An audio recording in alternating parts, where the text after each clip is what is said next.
There are very few things that we could label as being priceless. Today I'd like to talk to you about one thing that is definitely priceless, and that is peace. As individuals, we live our lives trying to create peace in so many areas of our lives, and we may accomplish it. But the peace that we create versus the peace of God is two different things. And today I'd love to share with you in regards to the peace of God. You know, when you say that word peace, what exactly do you think? Peace is something that brings a freedom of disturbance. Think about that here today. What God can do, bringing a freedom from disturbance, bringing a calm, a sense of tranquility. You know, as individuals, when we ask God to give us peace, what we're doing is that we're asking God, Lord, in the midst of this external chaos, God, bring me an internal calm. And that is the power that the peace of God brings. You know, you're able to experience this peace when you're able to exchange the fear of the chaos, the things that are surrounding you, for that very presence of God that brings you an internal calm and a peace that surpasses all understandings. In the book of Colossians chapter 3 verse 15, there is a verse that I'd like to share with you, and it says this: let the peace of Christ rule in your hearts. You know, that word let, man, it's a strong, powerful word. It's a word that brings forth a sense to surrender.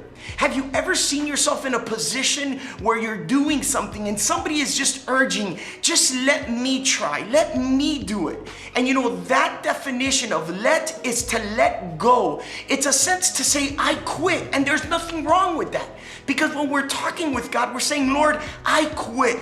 The situation is much bigger, much stronger. Allow me to let go, God, and you take over. So that term let allows us in a sense to say, God, you take it from here. And that's when you can experience the true peace of God. You know, as individuals, when we say, Lord, I surrender, we must surrender to something, and it's the Lord. But not only the Lord, but it's surrendering to prayer.